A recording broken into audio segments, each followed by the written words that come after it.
Good morning. Today's topic is scientific basis and facts behind बाल panchakarma. So the first बाल संस्कार जो हमने पढ़ा था was जात कर्म. तो जात कर्म में ये क्वेश्चन अराइज होता है कि why it is performed eight the time of birth only. मतलब ये जब बच्चा पैदा होता है तो उसी टाइम क्यों किया जाता है.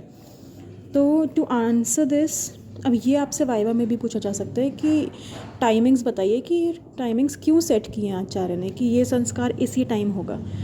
तो you have to answer that. First, according to Ayurveda की शास्त्र में क्या लिखा है वो आप बता सकते हैं. So the first reason is जो आयुर्वेद में बताया हुआ है कि बालक या शिशु को स्वच्छ एवं जीवित रखने के लिए या फिर उसके जीवन की रक्षा करने के लिए जात कर्म किया जाता है eight the time of birth. ठीक है. नाउ अकॉर्डिंग टू मॉडर्न और द प्रैक्टिकल नॉलेज कि आप डे टू डे लाइफ में कैसे कोरिलेट करते हैं जात कर्म को, कैसे एक्सप्लेन कर सकते हैं कि आचार्य ने क्या सोचा होगा, तो उसके अकॉर्डिंग आप वाइवा में ये बता सकते हैं कि okay, so practically what you see in day-to-day lives. So broadly it has 3 points. First, resuscitation which is done in the labor room at the time of birth. Okay, after that golden 1 minute, मतलब कि आपको जो 1 minute मिलता है बच्चे के just at the time of birth कि उसको आप stabilize कर दो. And the third can be stabilizing the baby itself. Okay. सो जीवन की रक्षा करने के लिए can be in resuscitation. Okay, golden 1 minute इसी में हो सकता है. स्टेबलाइजिंग द बेबी हमने आयुर्वेद में ये पढ़ा है, शास्त्रों में अपने आचार्य ने ये बताया है कि प्रसव के कारण शिशु क्लिष्ट रहता है. मतलब जो लेबर की पूरी कंडीशन होती हैं या फिर उसको बर्थ प्रोसेस जो होता है उससे वो थोड़ा परेशान रहता है, क्लिष्ट रहता है. तो उसके लिए उसको स्टेबलाइज करने के लिए. ओके. एंड स्टेबलाइज में भी आप ये और बता सकते हैं कि किसको स्टेबलाइज करेंगे. So we will stabilise, I am sorry, for example preterm babies. Okay. Secondly, highly risk prone patients जो होते हैं जैसे कि MAS, मिकोनियम एस्पिरेटेड सिंड्रोम से जो बेबीज़ एसोसिएटेड होते हैं उनमें, तो उनमें ये जात कर्म करवाया जाता है. ओके.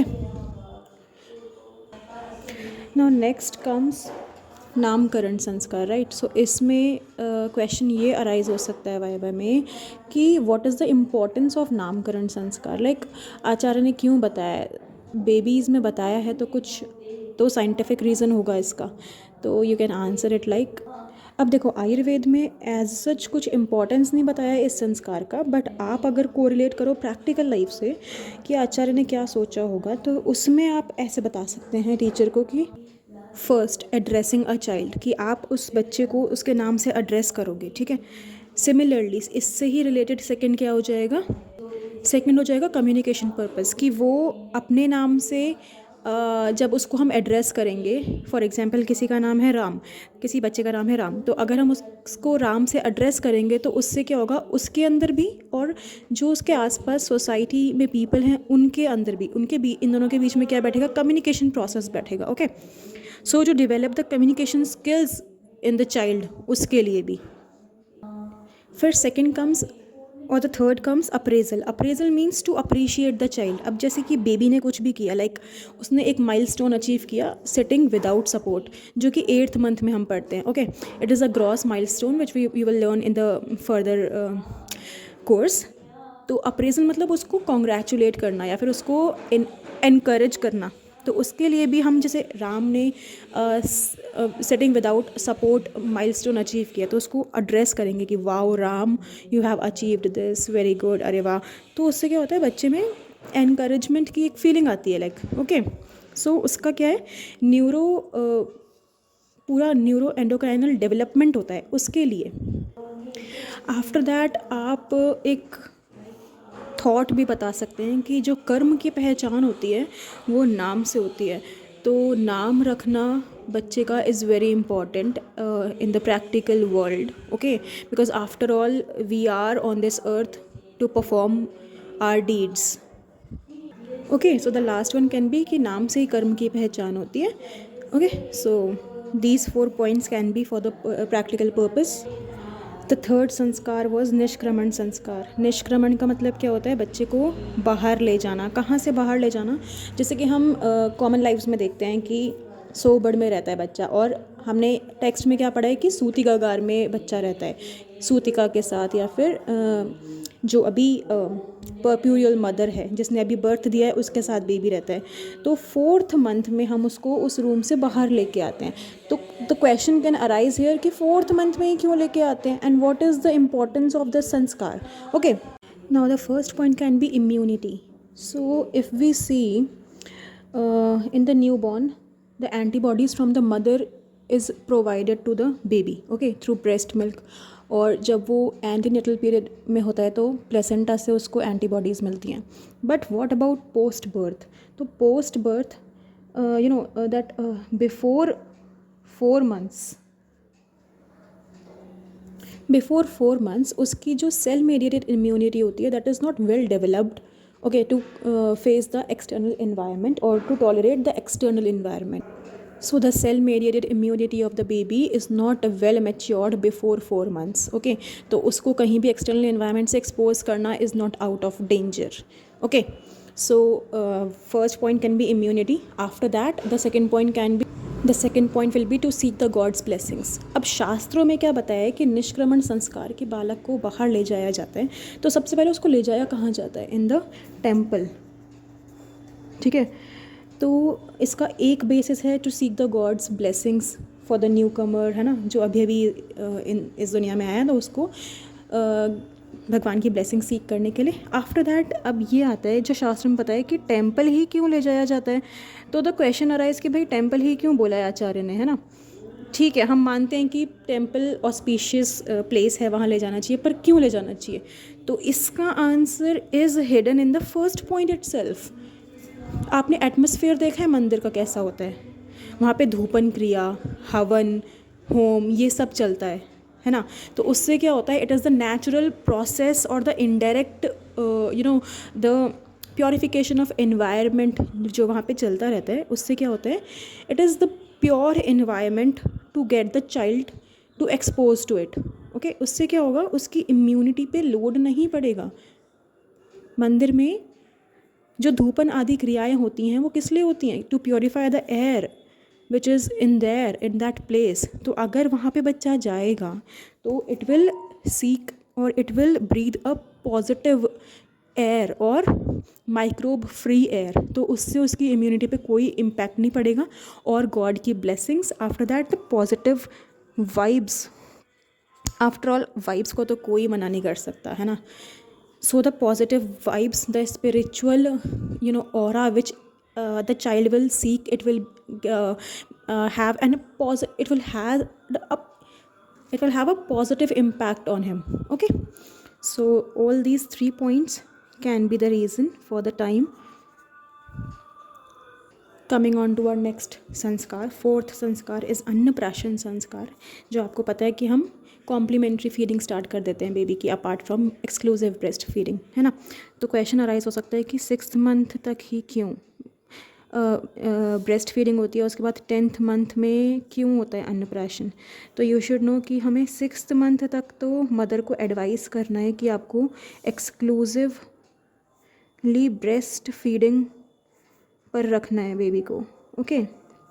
फिर उसके बाद अपार्ट फ्रॉम दैट जो अन्नप्राशन संस्कार जो बोला है आचार्य ने 10th मंथ पे, वो 10th मंथ पे क्यों बोला है? तो इसका answer is in the dentation of the child, okay, और the teething pattern. Now dentation of baby के अंदर क्या फैक्ट्स हैं जो 10th मंथ की टाइमिंग को सेटिस्फाई करते हैं या फिर उसको फेवर करते हैं? तो आयुर्वेद टेक्स्ट में बताया कि प्रशस्त दंत जो होते हैं that is the very matured और best teeth comes in 8th month. इससे पहले अगर जो दांत आएंगे या इसके बाद जो दांत आएंगे that is not good in health और इन क्वालिटी, ठीक है. तो अब 8th मंथ में उसका डेंटिशन हो रहा है. वी विल टेक द क्या जो आचार्य ने बेस्ट बताया वो लेके हम चलेंगे. तो 8th मंथ में उसका डेंटिशन हो रहा है. After that till 10th month उसकी टीथ की हार्डनिंग हो जाएगी, इज़न्ट इट. अब हार्डनिंग हो जाएगी 10th मंथ तक. तो अब वो मदर का ब्रेस्ट सक करेगा तो mother will be feeling some discomfort, okay. तो इसीलिए बोला है कि 6th मंथ ऑनवर्ड्स जो ब्रेस्ट फीडिंग थी एक्सक्लूसिव, उसको धीरे धीरे करके हमें हटाना है और किस पे लगाना है फिर, कॉम्प्लीमेंट्री फीडिंग, दैट इज़ अन्नप्राशन। उसको कुछ भी लिक्विफाई करके हम कुछ भी एडिशनल फूड दे सकते हैं।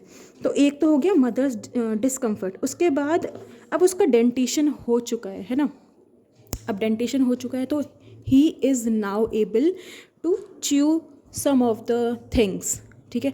इसीलिए अब हम उसको कुछ ना कुछ अन्न दे सकते हैं, क्योंकि अब वो कैपेबल हो गया है। पहले उसके दांत नहीं थे तो वो च्यू नहीं करता, तो अगर उससे पहले हम अन्नप्राशन दे देंगे तो it will directly affect the digestive system of the baby. Okay, so baby is now capable to switch to semi solid food. After that 4th one ये होगा कि अब देखो कोई भी टिश्यू हमारी बॉडी में डेवलप हो रहा है, दैट मीन्स कि वो किसी ना किसी चीज़ की कमी को पूरा करने के लिए ही होगा। It is nature's rule. कुछ भी चीज़ दुनिया में है तो it has some significance and it has some motives. Okay, so अब इसमें क्या है, now baby's body is demanding for additional nutrients, right. तो उन एडिशनल न्यूट्रिएंट्स को देने के लिए for the development of body and for the development of mind we need to switch to annaprashan sanskar. हम स्विच करते हैं, लेकिन ज़रूरी नहीं है कि आपने एकदम ब्रेस्ट फीडिंग छोड़ दी 6 महीने के बाद, नहीं, उसको भी आप धीरे धीरे करके छोड़ सकते हैं। लेकिन आपको अन्नप्राशन संस्कार 10th मंथ पे स्टार्ट करवाना ही है to meet the requirements of the growing baby, क्योंकि बेबी का ब्रेन भी इस समय ग्रो कर रहा होता है एंड द बॉडी तो ग्रो तो कर ही रही होती है। ओके, नाउ 5th संस्कार is chuda karma sanskar, that is removing the hair. और ये 1st, 3rd और 5th ईयर पोस्ट बर्थ पर किया जाता है। अब इसके 2 सिग्निफिकेंसेस हैं, एक तो रिमूविंग बैड थॉट्स, ओके, जो अपने एल्डर्स मानते हैं घर पे, and secondly removing germs sticking to the hair. Now आपको दोनों पॉइंट्स बताने हैं, प्रैक्टिकल पॉइंट भी और सोशल लाइफ में लोग क्या सोचते हैं, कैसे उनके थॉट्स हैं, किसके रिगार्डिंग उनके क्या थॉट्स हैं, वो किस चीज़ से कैसे सोचते हैं चीज़ों को, दोनों चीज़ें बतानी। क्योंकि आप अगर ओपीडी में आओगे तो आपसे पेशेंट्स पूछेंगे कि, तो आपको दोनों एस्पेक्ट्स बताने हैं, प्रैक्टिकल एस्पेक्ट्स भी, ओके, व्हाट साइंस सेज, और ये एस्पेक्ट भी जो पीपल सोचते हैं, ओके। क्योंकि आपके ओपीडी में कोई भी पेरेंट्स आएंगे कि सर हम अपने बच्चे का चूड़ा कर्म क्यों करवाएं, या फिर कब करवाएं, तो उसके लिए आप ये पॉइंट्स बता सकते हैं। लेकिन सोसाइटी में क्या चल रहा है वो भी आपको देखना पड़ेगा, तो वो वाला भी पॉइंट आपको एक्सप्लेन करना पड़ेगा वाइवा में, ओके। सो पहला आता है रिमूविंग बैड थॉट्स, ओके। तो रिमूविंग बैड थॉट्स से दो, हमारा क्या था मोटिव, हेयर रिमूव करना। हेयर रिमूव करने से रिमूविंग बैड थॉट्स एक ये एस्पेक्ट लिया जाता है, और दूसरा removing the germs sticking to the baby's hair. अब ये कब होते हैं जर्म्स उसके हेयर पे, कब, फर्स्ट ड्यूरिंग बर्थ, है ना, at the time of birth, during the process of birth, during labour, और during the handling of the child in hospitals, firstly like during resuscitation process, and in the houses while taking care of the child and all. So through these we are providing the passive prevention of the child from the infection. Apart from that, the society thinks that removing bad thoughts leads to the child get the benefit of the divine atmosphere. अब ये atmosphere divine कैसे उसको benefit करते हैं, so through the rituals that are done through this sanskar. For example, the Satyanarayan katha which is performed during this sanskar, तो उससे क्या होता है, all the dhupan kriya, all those purify the environment, so the child is indirectly able to take the access to the divine atmosphere, okay. So both the motives are satisfying this purpose, that the passive prevention of infection is provided to the child, okay. So this is the significance of chudakarm. While the timing like 1st, 3rd and 5th year जो बताया गया है, तो उसका significance ये हो सकता है कि 1st ईयर तक बच्चा is enough big to for example in the 8th month में वो प्रॉपरली बैठना स्टार्ट कर देता है, that is sitting without support. So during this sanskar, the child should be able to sit without support. Okay, तो ये 8th month में achieve हो जाता है. तो उसके बाद आप प्रॉपरली फर्स्ट ईयर में उसका चूड़ाकर्म संस्कार करवा सकते हैं. And if in any case in the first year it has been missed, तो आचार्य ने बताया कि 3rd और इन 5th ईयर आप करवा सकते हैं, जब बच्चा 3 साल का हो जाए या 5 साल का हो जाए. Okay, so these are the probable significances of chuda karma sanskar. Moving onwards to the 6th sanskar, that is, okay, so the 6th sanskar is karna vedhan sanskar, which is done in the 3rd and the 5th year, or in the 6th, 7th or 8th month. Okay, now two questions can arise कि ठीक है इसमें करते हैं, question इससे नहीं आएगा, question आएगा कि इसमें भी करते हैं, वो भी हम करते हैं विंटर सीजन में. तो विंटर सीजन में क्यों करते हैं, आफ्टर दैट इसका इंपॉर्टेंस क्या है. ठीक है, तो फर्स्टली आयुर्वेद में ज़्यादा सिग्निफिकेंस आचार्य के द्वारा इतना स्टेट नहीं किया गया है. उसमें सिर्फ ये बोला गया है कि आभूषण के लिए, that is ornamental purpose, and secondly कोई भी ग्रह दोष ना हो उसके लिए. ठीक है, तो ग्रह बाधा से बच्चे को बचाने के लिए and for ornamental purpose.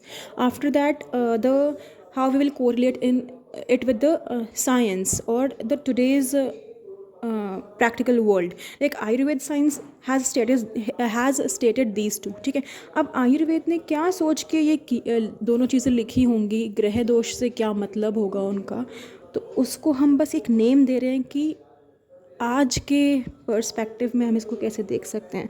Okay, otherwise आचार्य ने लिखा है तो उनका कुछ ना कुछ साइंटिफिक बेसिस होगा, वो हमें समझना है.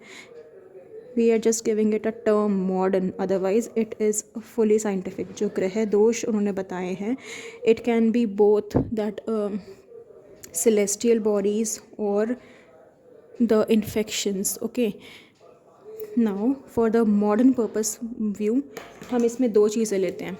First point is the most impressive point for Viva is immunity. अब immunity कैसे, जब हम उसका ईयर पियर्स करेंगे, ठीक है, उसका कान जब छिदेगा तो कोई भी फॉरेन पार्टिकल जो होगा वो कांटेक्ट में आएगा सराउंडिंग से ईयर के, तो it will expose the surrounding to the foreign body and thus memory cells and immunity will be formed. तो ऐसे the child will learn to immunize itself. Okay, तो ये क्या तरीका है, एक्टिव इम्यूनिटी कॉज करेगा बच्चे में. Okay, after that the second point can be acupressure points. See, there are certain points in the earlobe, okay, and in the acupressure science, what acupressure science says that the earlobe determines your brain. So thus, due to triggering the growth of mind, it will influence more growth of mind probably, or the brain growth will be influenced through puncturing the earlobe within a specific area. Okay, so the third purpose can be, as per Ayurveda, that is ornamental, and with ornamental purpose this will make the child feel more attractive and thus more confident. Okay, so this will help him in communication and interaction, so overall social development will be there. Okay, now coming up to the why winter season is being chosen. So okay, now winter season is being chosen for this Karna Vedhan Sanskar. So winter season as per Ayurveda and our Shastra is considered under the Adan Kal. Okay, in which Bal, Oj are at the utmost peak, both in quantity and quality. Similarly, the modern science has also stated that the immunity in the body during winter season is more as compared to that in summer season. Okay, so it is directly related to this point which I have explained earlier. Okay, so now moving onwards to our next sanskar, that is the next sanskar is upaveshan sanskar, that is to make a child sit. So this comes under the umbrella term gross motor development in a child. So it has two things: sitting with support and sitting without support.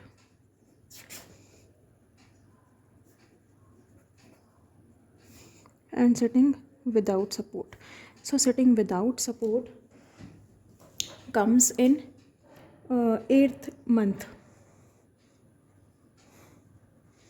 Okay, and sitting with support is till or during 6 months of age. Okay, now the best timing for upaveshan sanskar in shastra has been told as 5th to 6th month. It is probably due to the enough development of the child and its spine that a child now can bear its weight up to the spine and can sit with support and without support. Okay, so it is a switching from the position of lying down of a baby to a sitting position. So it is considered as a milestone. काफ़ी जगहों पर we celebrate it when a child starts to sit without support. Okay, because it is considered under a milestone of a child which a child achieves. Now next sanskar is Upnayan or Vedarambha sanskar. So the timing was of Upnayan and Vedarambha sanskar was from 5th year till 25th year of life. Okay, now the question can arise कि भाई 5 साल में ही क्यों उसको पढ़ाई करने के लिए भेजना है बच्चे को. तो the answer is that brain's growth and development is up to 5 years of age in the baby or in the child. Okay, तो 5 साल तक उसकी पूरी ग्रोथ हो जाती है ब्रेन की. ठीक है, तो now he is able to catch what his teacher is trying to make him understand. Okay, because Vedarambha sanskar is directly related to the grasping power needed till to send your child for studying, or in today's 3 years is the set age for play school, after that 5 years for the school time period. So it is through this fact. After that 25 years till 25 years we achieve all the, वैसे तो knowledge कभी complete नहीं होती, but then to सारी knowledge हम ले चुके होते हैं इस टाइम तक, the essential most knowledges, isn't it. और उसके बाद आफ्टर दैट अकॉर्डिंग टू आचार्य गृहस्थ जीवन शुरू हो जाता है. गृहस्थ जीवन means the other sanskar which are been told like vivah sanskar and all. Okay, so as we know कि जो ये वाला पीरियड होता है ना, वेदारंभ एंड उपनयन, जब हम पढ़ाई करते हैं तो ब्रह्मचर्य पालन इज़ बीन इंस्ट्रक्टेड. ओके, कि आपको ब्रह्मचर्य रहना है and you have to abide the rules, abide by the rules. Okay, लेकिन पोस्ट 25 ईयर्स आपको विवाह संस्कार में एंड गृहस्थ जीवन जीना होता है, तो उसके लिए आपको ब्रह्मचर्य पालन ऑन ऑल द रूल्स आप फॉलो नहीं कर सकते. तो इसीलिए ये काल बताया है 5th year till 25th year. ठीक है, कि इसमें आप अपनी पूरी पढ़ाई कर लो with full concentration, with abiding all the rules, all the brahmacharya पालन and all. Okay, so these were the scientific basis of all the